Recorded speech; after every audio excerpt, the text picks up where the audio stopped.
So now the class act, baller alert, yet another black space, because there is such a dedicated effort to degrade me and defame me. It is beyond my scope of comprehension. Wants to suggest that because my autism diagnosis did not come from a clinician, that it is not valid. What's not valid is people speaking on things that they don't know about. And my autism diagnosis is not for you all to discuss. It's not up for your debate. And anyone who is speaking on or trying to invalidate diagnosis that comes outside of a clinician is only revealing that they actually don't know anything about autism diagnosis or autism. So I just want to once again thank you all for the love. And this is further proof of why we as Black people, particularly in Black media spaces, we are our own worst enemy. And I guess, again, it's just another day of being on the fringe and being in the margins. And anyone who comes in my comments to try to defame me and degrade me, you'll simply be blocked. I, again, will no longer argue what I know with what you think. Oh man, so Amanda Seales is catching some smoke after people sympathize with her, saying that she was diagnosed with autism on Club Shay Shay. But after the interview aired, she revealed that it was a self-diagnosis. So you guys seen what she said at the beginning of the video. But let's walk y'all to what led to that point right there. So this clip right here started to go viral, and it was posted on many major blogs. Check this out right here, man. No, I have not been clinically diagnosed by a doctor because I'm not paying $10,000 to do that. And most people will tell you that at this age, you don't need a clinical diagnosis in that sense. And I think that's the other thing. It's like, we are so conditioned here in this nation to really only consider something in one kind of way.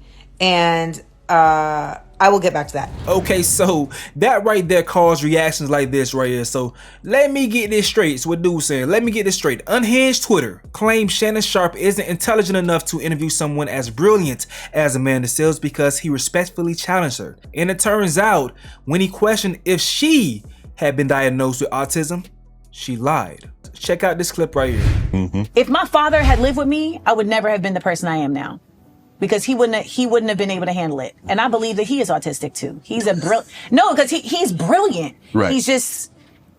He was never seen the way he needed to be seen, and so it turned into narcissism. But you can be brilliant without being autistic though, right? Hell yeah. Okay.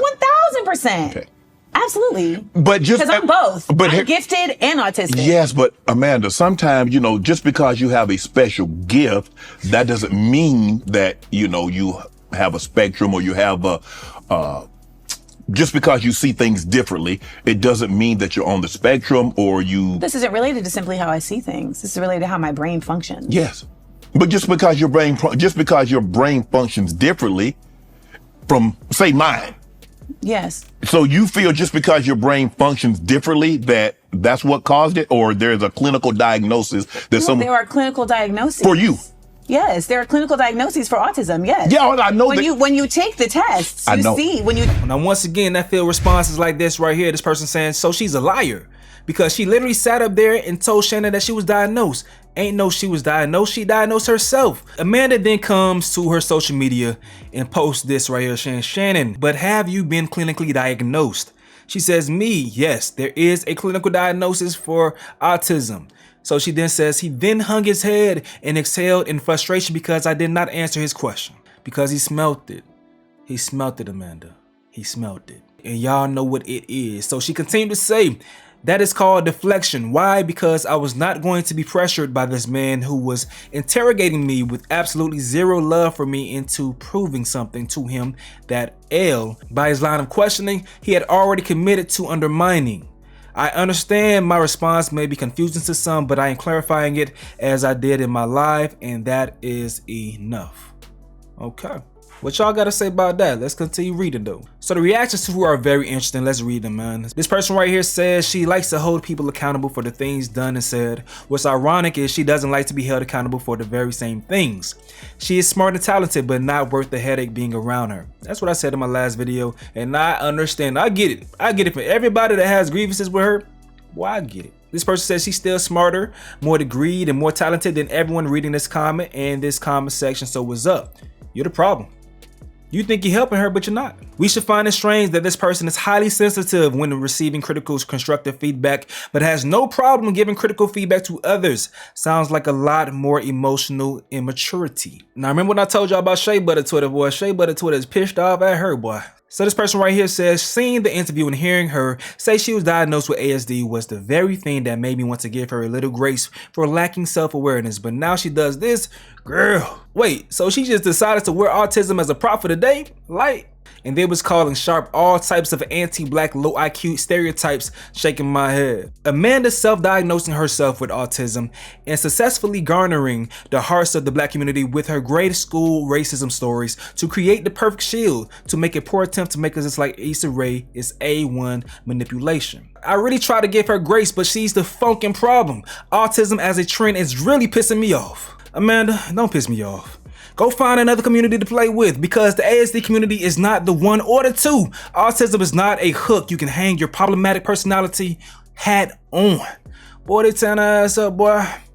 Amount of women saying, I relate so much to Amanda, nobody likes me either, is alarming. Like, what the funk? This woman acts like she's in a permanent mental health crisis, and you like, me too, girl. You can't pull that OMG, I'm so cold, I'm anemic shit on autism, guys. Claiming you are autistic just because you're disagreeable and don't get along with others is funkin' crazy. And I peep this right here. This person says, when she says not diagnosed by a doctor, she's speaking for all the people who say they're neurodivergent with absolutely no medical diagnosis, and there are a lot of them. This person says lots of people don't have formal diagnoses.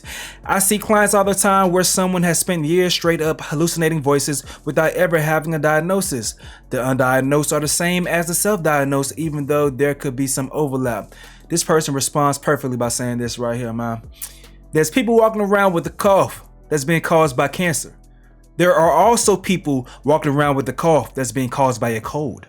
Having symptoms and jumping to conclusions based on them is mad dangerous. So yeah, man, I'm agree. They put it perfectly right there. Do not be coming to us after your Google research, especially when it looks like you're trying to use it as a cop-out. You know, I think a lot of people who are diagnosed with autism saw this as an opportunity to relate to someone who shares their experience as it's being discussed on a major platform. But since this revelation, a lot of those folks are pissed off, but there are some who still believe it to be true and are now diagnosing her themselves. And the funny thing about that is based on what she's been describing. You know, here's the catch though. There's no question when it comes to Amanda's intellectual capabilities, and she's known to be very articulate. So after researching the symptoms, it's no surprise to me that she'll be able to regurgitate them when asked about how she knew that she felt different. So with that being said, it's tough to take her word for it when it seems like she's just using autism as an excuse for her obnoxious behavior. But I do have some tweets I want to share with y'all real quick, just for anyone that needs this information based on what Amanda was saying. You know, this person right here says this in response to her saying it's $10,000 to get a diagnosis. They said, this is no shade to AS. You can typically get an adult ASD evaluation for $2,000. Note, I understand that $2,000 is also cost prohibitive, thus creating a mental health care barrier. Note, self-diagnosis is widely accepted within the neurodiversity movement. But she should have answered that clearly when Shannon spoke on it. She should have said, I self-diagnose. It's the reason she didn't want to say that, because she didn't want to be invalidated. And in my opinion, the reason why she didn't want to be invalidated, because she wanted an excuse for people to view her differently. She didn't want people to correlate her bad relationships with her being narcissistic. Without that pre-qualifier being addressed in the beginning of the interview, with her saying that she has ASD, I believe the interview would have took a whole different road. Because once you hear that, you are listening to her with a different ear. You are giving her grace for some people. I think a lot of people based on the initial reception. But this person right here gives some good information. It says, as a neurodivergent person who wasn't diagnosed until 39, who has been guilty of thinking I'm the smartest person in the room and often lean towards but don't act on asshole tendencies because I'm aware of both those things, because I've heard it since childhood and learned to adapt. I take issue with folks using an ND diagnosis as a catch-all.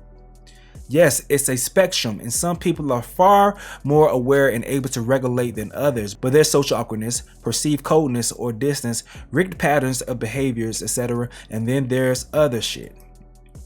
Also, being aware of and making efforts to be more thoughtful, patient, considerate of others, to not say the first thing that springs to mind immediately because I just have to, etc. It's not something that started when I was diagnosed. It was an ongoing process from childhood. I was just happy to finally have context for it all. The thing I've noticed about the internet is that there's a lot of defense for people who just speak truth, even if it makes others uncomfortable, who don't play the game, who protect their energy. But the praise and defense comes in the same breath as condemnation of people who decided that person doesn't vibe with their energy. Like, however people choose to conduct themselves is fine when it's wrapped in psychospeak in academic terminology. Nah, you can have trauma, be on the spectrum, be healing your inner child, have sensory processing issues, all the things, and people can choose not to rock with you. And that's everything that I said in my last video when speaking on the Man of Sales. I can understand how someone will say, Amanda, I love you, but it gotta be from a distance. Because everything that comes with you may be too much for me to deal with, especially if I have the option not to. And that's what I think it comes down to for Amanda, man. But listen, y'all gotta let me know what y'all gotta say in the comment section below. I'm gonna go ahead and get up out of here though. This is another update with Stace. Yo.